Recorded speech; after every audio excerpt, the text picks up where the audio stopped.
War is the new normal और stock market से फलाना लाख करोड़ रुपए साफ हो गए, ये भी न्यू नॉर्मल सा हो गया है। 2026 शुरू हुई अमेरिका के अटैक से हुआ, अब मार्च चल रहा है।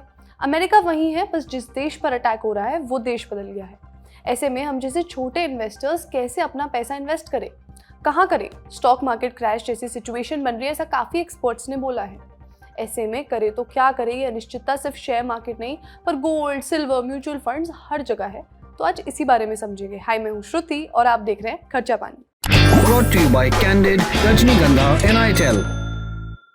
Candid dusting powder, 4 skin problems का एक expert solution. Candid dusting powder, हटा खुजली, लगा कैंडिड। आज निफ्टी 50 23,674 पर खुला और 23,639 पर बंद हुआ। आज सुबह के ही कुछ घंटों में इन्वेस्टर्स ने लगभग 5 लाख करोड़ रुपए गंवा दिए और ये कोई नई बात नहीं है, ट्रेंड ही ऐसा बन गया है। पहले तो थोड़ा मार्केट का ट्रेंड समझते हैं और फिर जानेंगे कि एक्सपर्ट्स क्या कह रहे हैं। आप प्रैक्टिकल क्या टिप्स यूज कर सकते हैं अपने इन्वेस्टमेंट्स में, चाहे अपने म्यूचुअल फंड्स में कर रखा हो या शेयर मार्केट में।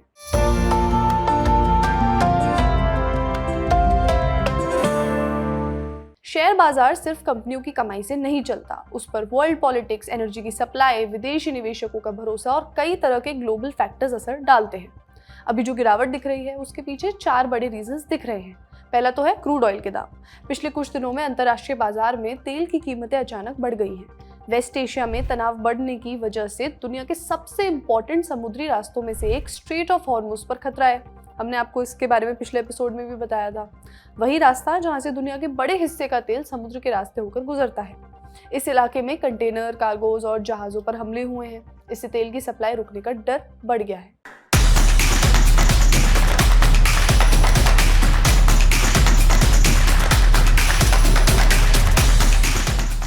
तेल फिर से लगभग $100 प्रति बैरल के स्तर के आसपास पहुंच गया है। इंटरनेशनल कमोडिटी एक्सचेंज कॉमेक्स पर भी क्रूड के प्राइस बढ़कर $84.42 प्रति बैरल तक पहुंच गए थे।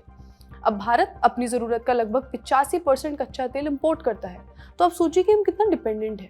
जब अंतर्राष्ट्रीय बाजार में तेल महंगा होता है तो भारत का आयात बिल बढ़ जाता है, इंपोर्ट बिल बढ़ जाता है। इससे सरकार और कंपनियों पर दोनों पर दबाव पड़ता है। तेल महंगा होने से ट्रांसपोर्ट, लॉजिस्टिक्स, प्रोडक्शन सबकी कॉस्ट बढ़ जाती है। इसी डर से निवेशक शेयर बेचने लगते हैं और बाजार नीचे आ जाता है। सिचुएशन को संभालने के लिए इंटरनेशनल एनर्जी एजेंसी यानी IEA ने एक बड़ा कदम उठाने का संकेत दिया है। एजेंसी ने कहा है कि वह 400 मिलियन बैरल तेल अपने इमरजेंसी रिजर्व में से रिलीज कर सकते हैं ताकि सप्लाई की कमी से बाजार में घबराहट कम की जा सके।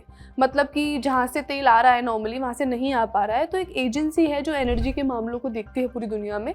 काफ़ी सारे देश हैं उसमें, US भी है, भारत भी है। वो लोग कह रहे हैं हम अपने रिजर्व में से कुछ तेल बाहर निकालेंगे। ये अगर होता है तो संगठन के इतिहास का सबसे बड़ा इमरजेंसी रिलीज होगा।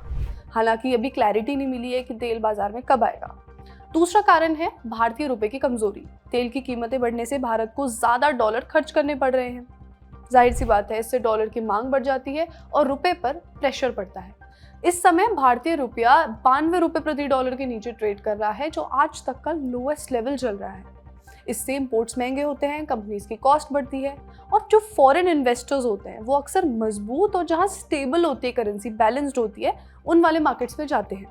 तीसरा कारण है LPG शॉर्टेज वाली जो खबरें आ रही हैं उसी से जुड़ा हुआ है।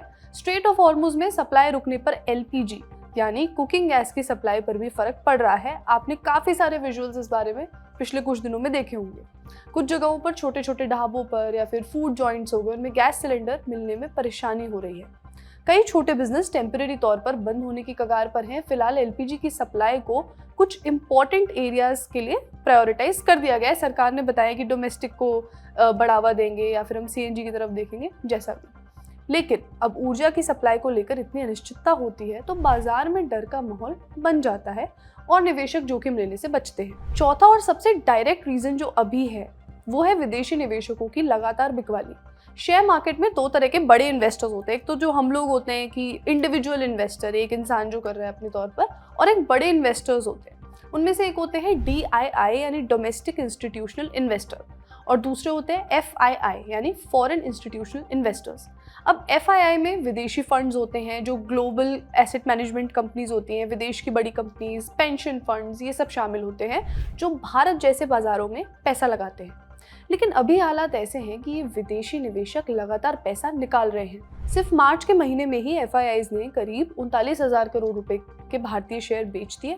इससे पहले जनवरी 2026 की बात करें तो 41,000 करोड़ रुपए के आसपास की बिकवाली थी। तो विदेशी निवेशक लगातार 8 महीनों से अगर हम देखें तो भारतीय बाजार में नेट सेलर बने हुए हैं, मतलब जितने बाहर खरीदे गए हैं उससे ज्यादा बाहर से बेचे गए हैं। हालांकि डोमेस्टिक इन्वेस्टर जो है, जो भारत का इन्वेस्टर है, वो लगातार खरीद रहा है, लेकिन वो जो बिक रहा है उसकी भरपाई नहीं कर पा रहे हैं।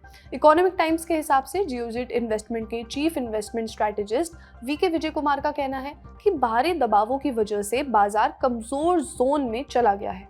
उनके मुताबिक जब तक युद्ध का माहौल बना रहेगा और तेल की कीमतों में अनिश्चितता बनी रहेगी, तब तक बाजार में कमजोरी जारी रह सकती है। और युद्ध का माहौल कब तक चलेगा ये किसी को नहीं मालूम। अब बिगर पिक्चर देखते हैं। 11 मार्च 2026 को निफ्टी 50 इंडेक्स करीब 395 पॉइंट गिर गया था। ठीक है, 2 जनवरी 2026 को निफ्टी 26,332 के लेवल पर था, जबकि अब ये गिरकर लगभग 23,800 के आसपास ट्रेड कर रहा है, यानी लगभग 9.3% की गिरावट। अब पहली नज़र में ये बहुत बड़ी गिरावट नहीं लगती, लेकिन एक्सपर्ट्स कहते हैं कि बाजार को समझने के लिए सिर्फ प्राइस यानी उसकी कीमत क्या है, कितनी कम हुई है, ये देखना काफ़ी नहीं है। एक और चीज़ होती है, उसे बोलते हैं टाइम क्रैश। टाइम क्रैश का मतलब है जब बाजार लंबे समय तक बढ़ता नहीं है, इतना ऊपर और इतना नीचे चला जाता है कि वो फ्लैट लगता है। इन्वेस्टर्स उम्मीद करते हैं कि बाजार हर साल बढ़ेगा, क्योंकि ऐसा होता है। पिछले 20 सालों में निफ्टी ने एवरेज 13.3% रिटर्न दिया है। पिछले 10 सालों में देखें तो 15.6% और पिछले 5 सालों में देखें तो करीब 17.9% का कंपाउंड एनुअल ग्रोथ रेट दिया है। लेकिन अगर बाजार करीब 18 महीनों तक स्थिर रहे या बहुत कम बढ़े तो इन्वेस्टर के नज़रिए से ये भी नुकसान जैसा ही होता है।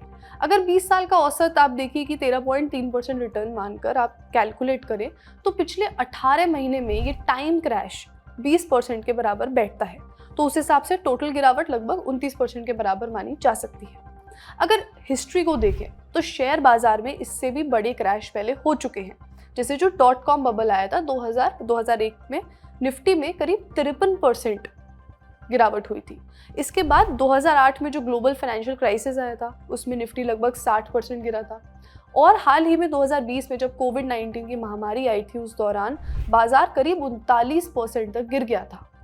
अब थोड़ा सा स्पेसिफिक सेक्टर की भी बात कर लेते हैं तो एक इंटरेस्टिंग पिक्चर बनती है। पिछले 3 महीनों में कुछ सेक्टर्स ने अच्छा परफॉर्म किया। अब आप कहेंगे कि हर जगह लड़ाई हो रही है, मार्केट नीचे ही गिर रहा है, तो जिस वजह से लड़ाई हो रही है, जो अनसर्टेनिटी बनी हुई है, उन अनसर्टेनिटी की वजह से कुछ सेक्टर्स और स्टॉक्स को फायदा भी होता है। उसमें पहला है निफ्टी मेटल इंडेक्स, वो करीब 16.3% ऊपर गया है। अगर बीएसई के मतलब बॉम्बे स्टॉक एक्सचेंज के मेटल इंडेक्स की बात करें तो 15.9% बढ़ा है। इसी तरह निफ्टी सीपीएसई इंडेक्स 14% ऊपर रहा। निफ्टी इंडिया डिफेंस का जो इंडेक्स है वो भी 9.7% बढ़ा। आप इस सबसे समझ सकते हैं कि कुछ सेक्टर्स जैसे डिफेंस हो गया या मेटल्स हो गया, इनमें बढ़ोतरी हुई है क्योंकि उन चीज़ों की डिमांड्स भी बढ़ी है।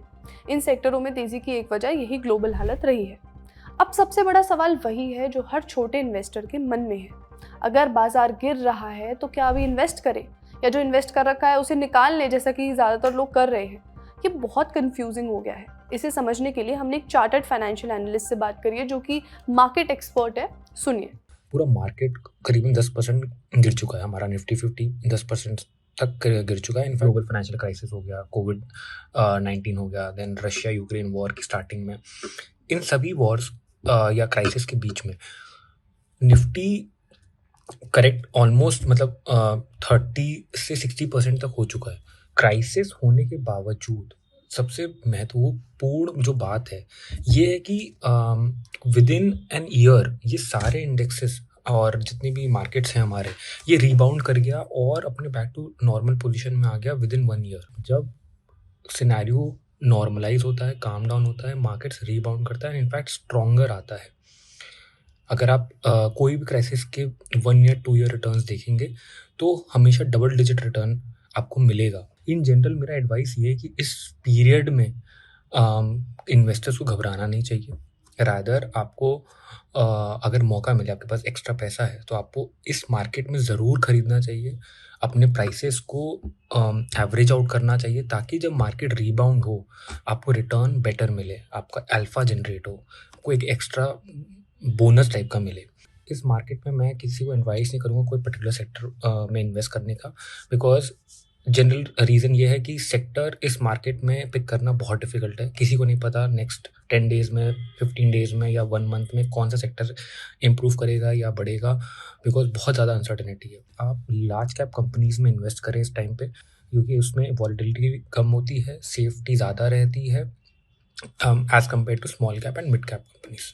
सो अगर आप एक यंग इन्वेस्टर हैं 30 एज के एज ब्रैकेट में, तो आपको ऑलमोस्ट 60 to 70% इक्विटी में रहना चाहिए, 20% आप गोल्ड एंड सिल्वर में रख सकते हैं, 10% डेट में रख सकते हैं।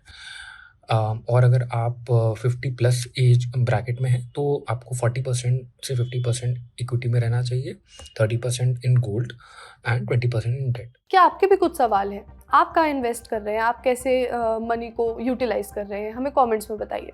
अच्छा, खर्चा पानी यहीं तक। अपना ख्याल रखिए और देखते रहिए द ललन टॉप। शुक्रिया।